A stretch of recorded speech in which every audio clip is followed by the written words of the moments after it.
ಸಂತೆಗೆ ತಾಯಿ ಮಗುನ್ ಕರ್ಕೊಂಡು ಹೋಗ್ತಾಳೆ. ಸಂತೆಗೆ ತಾಯಿ ಮಗುನ್ ಕರ್ಕೊಂಡು ಹೋಗ್ತಾಳೆ. ಮಗು ತಾಯಿ ಕೈ ಹಿಡ್ಕೋಬೇಕೋ, ತಾಯಿ ಮಗು ಕೈ ಹಿಡ್ಕೋಬೇಕೋ? ವಿಚಾರ ಮಾಡಿ. ಮಗು ತಾಯಿ ಕೈ ಹಿಡ್ಕೊಂಡಿದ್ರೆ ತಾಯಿ ಹೀಗೆ ಬೆರಳು ಕೊಡ್ತಾಳೆ, ಮಗು ಹೀಗೆ ಹಿಡ್ಕೊಂಡಿರುತ್ತೆ. ಮಗು ಆ ಕಡೆ ಈ ಕಡೆ ನೋಡಿ ಕೈಯನ್ನ ಬಿಡುವ ಸಾಧ್ಯತೆ ಇದೆ. ಯಾಕೆ? ಆ ಮಗುವಿಗೆ ಅಟ್ರಾಕ್ಷನ್. ಆದ್ರೆ ಬುದ್ಧಿವಂತ ತಾಯಿ ಮಗುವನ್ನ ತಾನೇ ಹಿಡ್ಕೊಂಡ್ಬಿಡ್ತಾಳೆ. ಆ ತಾಯಿಗೆ ಅಟ್ರಾಕ್ಷನ್ನೇ ಇಲ್ಲ.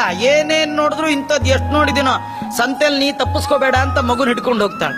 ನೋಡಿ, ದೇವರು ತಾಯಿ, ನಾವೆಲ್ಲ ಅವನ ಮಕ್ಕಳು.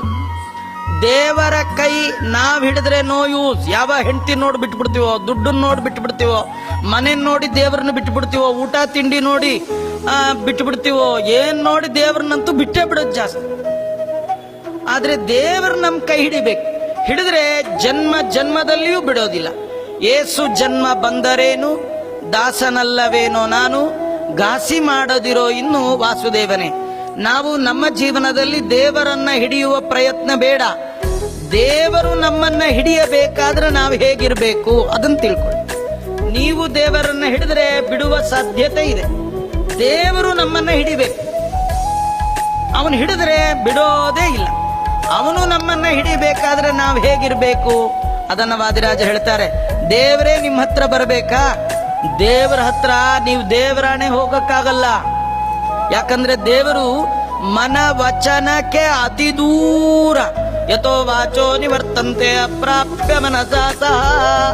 ಮೈ ಮಾತು ಮನಸ್ಸಿಗೆ ನಿಲುಕದವ. ಕಣ್ಣಿಗೆ ಕಾಣಲ್ಲ, ಕೈಗೆ ಮುಟ್ಟಕ್ ಬರಲ್ಲ, ಮಾತಿನಿಂದ ಹಿಡಿಯಕ್ಕಾಗಲ್ಲ. ಮತ್ತೆ ಹೆಂಗ ಹೋಗ್ತೀರಿ? ಹೋಗಕ್ಕಾಗೋದೇ ಇಲ್ಲ.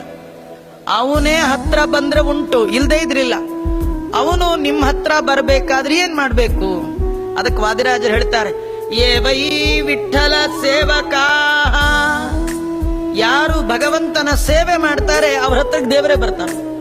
ಸೇವೆ ಮಾಡೋರ್ ಹತ್ರಕ್ಕೆಲ್ಲ ಬರಲ್ಲ. ಕೆಲವರು ಸೇವೆ ಮಾಡೋರ್ಗೆ ಎರಡು ರೀತಿ ಜನ. ಒಳ್ಳೆ ಬುದ್ಧಿಯಿಂದ ಮಾಡೋರು ಕೆಲವರು, ಕೆಟ್ಟ ಬುದ್ಧಿಯಿಂದ ಕೆಲವರು. ಒಳ್ಳೆ ಬುದ್ಧಿ ಯಾವುದು, ಕೆಟ್ಟ ಬುದ್ಧಿ ಯಾವುದು? ಕೆಲವರು ದೇವರಿಗೆ ಅರ್ಚನೆ ಮಾಡ್ತಾರೆ, ಕೇಶವಾಯನ್ ಮಾ ನಾರಾಯಣಾಯನ್ ಮಾ ಅಂತಿರ್ತಾರೆ. ಆದ್ರೆ ಬುದ್ಧಿ ಅಂತದ್ದು ಅಂದ್ರೆ ನಾನು ದೇವರು ಒಂದೇ, ಜಗತ್ತಲ್ಲಿ ಬೇರೆ ಯಾವುದು ಇಲ್ಲ, ನಾನೇ ದೇವರು, ಹೀಗ ಅನ್ಕೊಂಡು ಪೂಜೆ ಮಾಡಿ ಏನ್ ಪ್ರಯೋಜನ ರೀ?